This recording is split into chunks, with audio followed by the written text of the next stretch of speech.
Say to people that I want to eliminate passwords in my research, but then people start nodding, and I don't have to explain to this audience that passwords are impossible to use properly because security celebrity Mikko Hipponen has collected this tweet, which is a cynical caricature, think of something you can't remember, and then don't write it down. So, besides their terrible usability, passwords also have very poor security, as many other presentations at this conference amply demonstrate. I assembled a team that wrote this Quest paper, widely cited paper on evaluating alternative systems to passwords. Alternatives such as, for example, biometrics, which are a convenient PIN replacement for my smartphone, but they can't be revoked.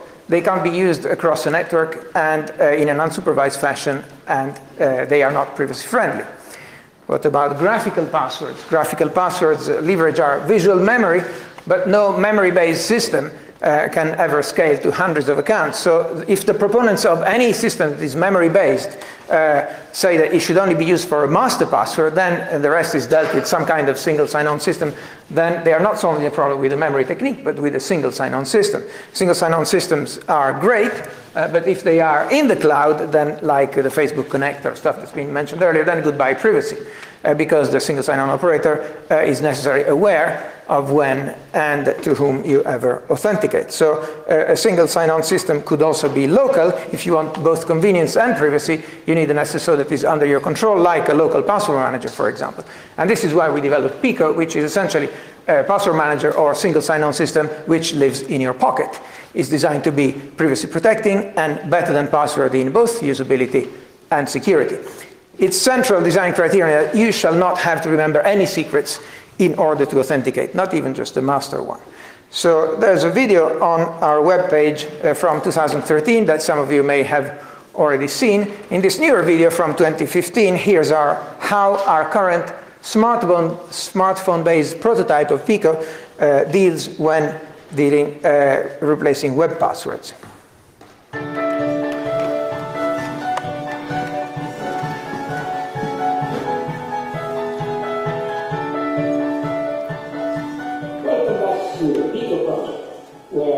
Building a more usable and more secure alternative to passwords. A much better way to log into a wide variety of operational systems. In our previous video, we've seen what PICO does and why we need it. In this one, we'll explain a bit about how it actually works underneath. Our current prototype of PICO is a smartphone app. Here's how it works when we use it to replace web passwords. By scanning the green QR code displayed on a login web page, Jess initiates a secure three-way conversation between her PICO, her browser, and the website she's accessing. As a result, she's logged in. How did that work? Well, normally, when you log into a website, it sends your browser a cookie that grants you access for a certain period, so you don't have to enter a password for every page you visit. But many websites make the validity period very long to save you the pain of logging in repeatedly. This makes your account less secure. So anyone who walks up to your locked computer can get your information, sometimes for weeks on end. Another system, when Jess scans the green QR code, her PICO talks to the website on her behalf. It sends a traditional username and password or some other type of credential as if you were the web browser itself. It gets the cookie back and then sends it securely to the browser that was displaying the QR code. That browser is then logged in automatically. And because using a PICO is less effort than remembering lots of strong passwords, you can afford to log in with it more frequently. So the cookie doesn't have to last for weeks, which increases the security for both Jess and the website. The PICO stores separate credentials for every website account that Jess has, and it doesn't reuse them across sites. The QR code tells the PICO which website to contact. The PICO selects the right credential to use and passes it directly to the website. The computer Jess is using isn't even told the credential. This is useful if that computer is untrusted or in a public place. It only gets the cookie, which grants it temporary permission to access the website, not a password that would give it long. Now, it's clearly important that the people, the computer, and the website you're logging into can communicate secure, so that the information flowing between them doesn't fall into the wrong hands. There's a process that we call pairing, where you introduce two parties to each other, after which the communication between them can be trusted. Think of the pairing process as arranging a secure channel that only the two of them can use. In PICO, this is another thing we do using QR codes, but we give them different colors to distinguish them from between login ones. Pairing PICO with a browser on a specific computer is done with a red code. You also need to pair your PICO with your account on the website. This teaches the PICO the right credentials for that account. This is a bit like the way you set up and memorize a password when you first sign up for the account. We do this with a QR code too, a blue one.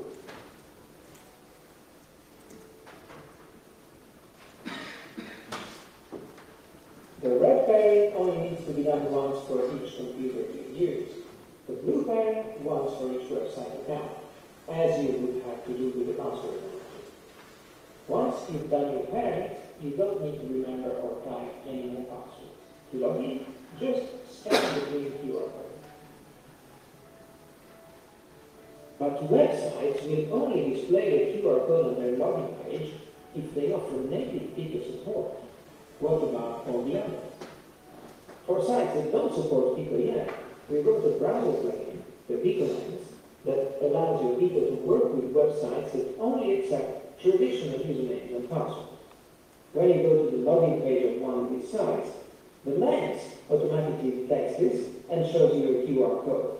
You scan that, and the PICO sends your username and password to the website. However, the PICO can remember lots of different, very complicated passwords for you. So even this legacy mode of operation can be much more secure than traditional passwords you have to remember yourself. The PICO handles all of this automatically for you. It's like password manager software with the extra benefit that the passwords are not stored on the computer you are using to browse the web. All these credentials are very precious, so of course they should be backed up. You'll be glad to hear that you won't have to do it yourself. PICO backs them up for you automatically on a regular basis. However, since these credentials grant full access to your accounts, the network backups must be protected so that only you can use them. That's why, when you first set it up, your PICO creates a strong backup encryption key and saves it on an inexpensive RFID tag, which you can then store in a safe place. If your PICO is lost or stolen, you can use that tag to restore your credentials onto a new PICO.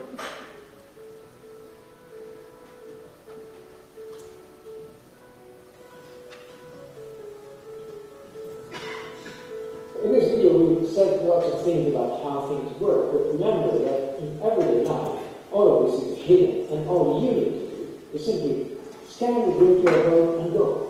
That's all.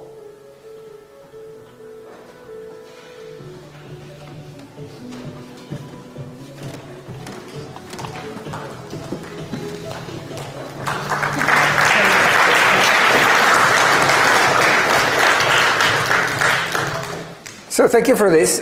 With PICO, we wanted to be both more usable and more secure than passwords, and we succeeded compared to remembering and typing the kind of password that Edward Snowden recommended, which is this. However, the trouble is that passwords that people actually use are 123456 passwords, 12345678, like hack, QRT, ABC123, which are here basically for any technology. You have a slider where you can choose to trade off usability and security. And we want to move to a different technology which is better, both more usable and more secure. So it's further along this way in this chart of usability and security. However, if from here you go all the way with the slider towards security and you have pathetic, so all the way to usability and basically zero security, then although we have made an improvement, we cannot be as usable as something like typing 123456. It's harder for any technology to be any more secure than that. So we have encountered a lot of inertia about adopting PICO. And why? That's because our prototype, we must admit, doesn't yet solve an actual problem. Because although most of the academic literature deals with web passwords, the truth is that it's not where the pain is anymore. The big websites like Google and Facebook, as we've already said, want you to stay logged in all the time, and therefore they send you a long-lived cookie, and you never have to type a password except for the first time. For other sites, your web browser remembers the password for you automatically, so there's no pain there either, except maybe if you have to log in from a different browser. And it's true that PICO offers greater security than long-lived cookies or password managers that are in the computer itself, but users don't give a damn about security. So, and also they don't want to have any responsibility for security. They'd rather dump this problem onto someone else. So we can't hope to attract users to PICO for its security features. And PICO will only be a success if it addresses a perceived pain that people have. And web passwords are not where the pain is. So we've also been working on computer login as opposed to merely web login, because there you can't be rescued by cookie or password managers before you are even inside. And there's undeniable pain, especially if you are in a corporate environment that mandates some screen lock after 10 minutes of inactivity. And Jonathan Millikan from Facebook, is he here in the audience? He's certainly registered. Oh, hi, Jonathan. When he was my undergraduate student here, did a prototype Unix login, and Graham Jenkins, so my RA here, he's the local organizer of the conference, so he's probably off arranging for lunch to happen. He's been developing this further and integrating it with our continuous authentication facility. And another former PICO team member, Max Spencer, who's over here, developed a Windows prototype, which is shown in the next video. This is still very primitive, mind you, and it requires more mouse clicks than we would actually like, but it demonstrates how you can log into your Windows machine, Windows 8 machine in this case, not a website, without having to remember or type a password. And it also features continuous authentication.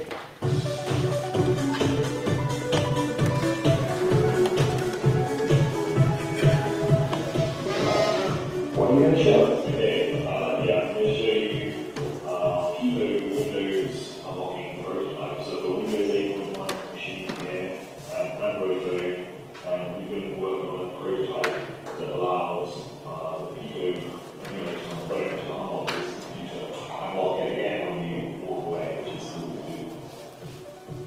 So you add this new unlocking method to Windows authentication system.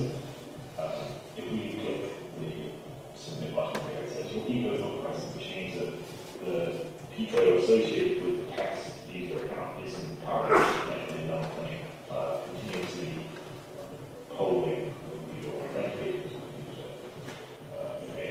But if I take my PICO here and scan this QR code, the QR code gives the PICO address to connect to, and it asserts its identity to the machine.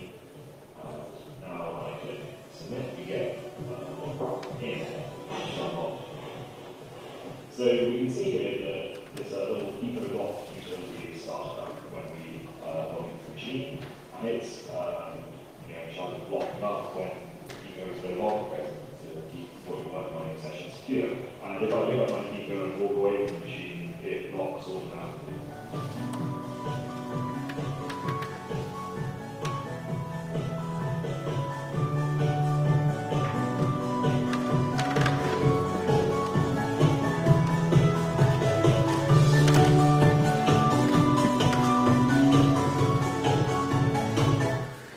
So going further, PICO as a user authentication system can be used on more than just websites, can be used on more than just computers.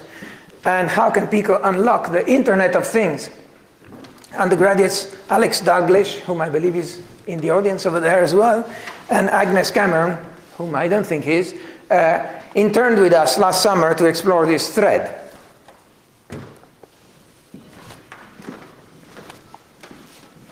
To demonstrate just how broad-ranging PICO-enabled technology can become, we take a look at someone's first day at the new office. Agnes needs to pair her PICO with the new building to allow her to interact with all PICO-enabled objects inside. The receptionist only needs to check her ID once to make sure she really is Agnes. She scans the pairing code, showing how PICO's information can overhead the system. Now, provided she is authorized, a quick scan will allow her entry.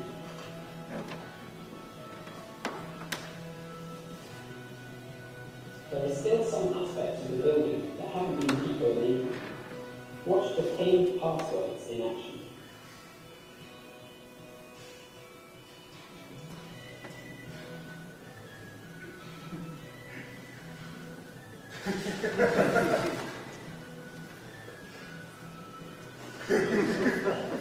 Check this before. PICO can authenticate the user to websites. Meanwhile, in the workshop of the building next door, nobody thought to use PICO to secure their equipment. Here, as in workshops around the country, anyone who can get into the building also has access to the machine. In some cases, connected out.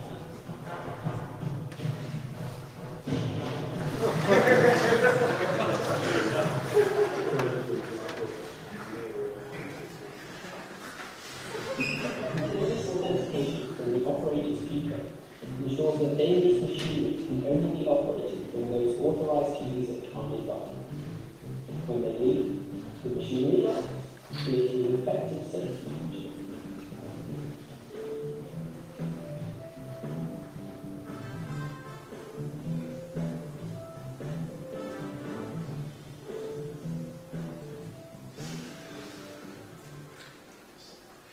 This also extends to any other system that the user may wish to lock automatically.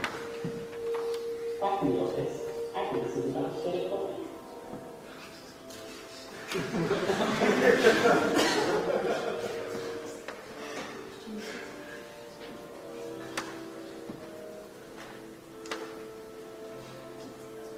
PICO's use in the building can be truly universal. For example, the PICO coffee interfaces your PICO with a coffee machine, providing a quick and change-free source of coffee, automatically debiting your account whilst making the tea.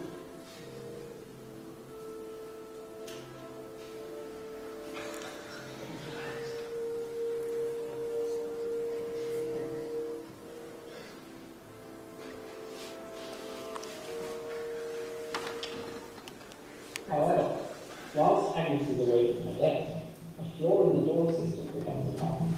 Each door has a unique code assigned to it, which identifies it to the PICO, which then tells the system which door it wants to open. If there was some way of tricking the PICO into scanning the wrong code, what would happen? Evil thing is switching the code of door A, the door to Agnes' office, with door B, that is the nuclear reactor. As an engineer, Agnes is authorized to open both these doors. When Agnes scans to get into door A, her PICO is actually scanning the code for door B. Her PICO is allowed to open door B, so it unlocks, and door A remains shut as the code was never scanned. One way to get around this problem is to give the PICO a secure way of finding out where the user is. This is currently being developed by the PICO team using a security protocol known as distance bounding. If the server doesn't register Agnes' PICO as next to the door, they know she can't be there, and failing to know where we're waiting.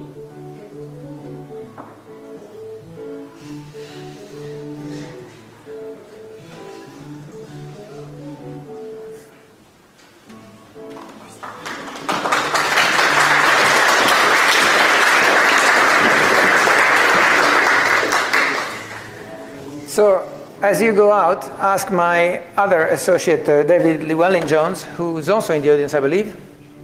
Is he? Is he not? Well, maybe he's outside.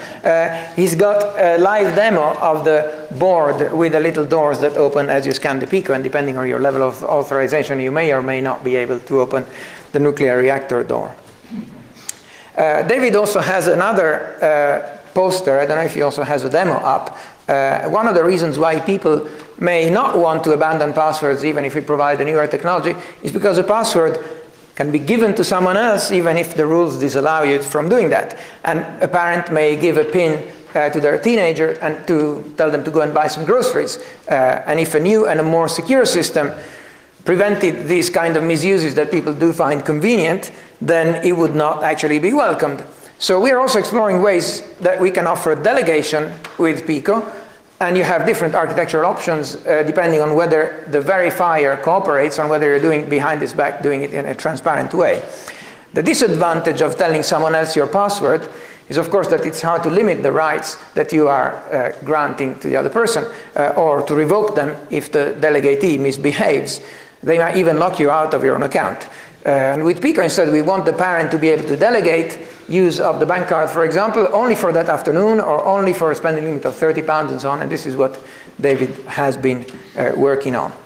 Now, in the interest of leaving some time for questions, I'm just going to close here. The goal of PICO is to liberate humanity from passwords, and there are good usability reasons for doing so. There are good security reasons for doing so. There are good business reasons even, in terms of improved satisfaction and productivity of your employees. But ultimately, for me, it's a moral imperative, because we computer people have this amazing superpower of being able to define the laws of physics of the digital society. So it's our duty, I believe, to make it fair for everyone else. And with passwords, we've given people an impossible task and then blaming them if they fail to accomplish it, which I think is morally wrong. And I have pledged that PICO will remain patent-free and royalty-free because I want to put no barriers to adoption and have it spread as widely as possible. I thank all the past and present members of my PICO team, staff and students alike, who have brought us where we are today. I thank my institution, the University of Cambridge, and the European Research Council, who have generously invested in PICO after a very competitive selection process. Thank you very much.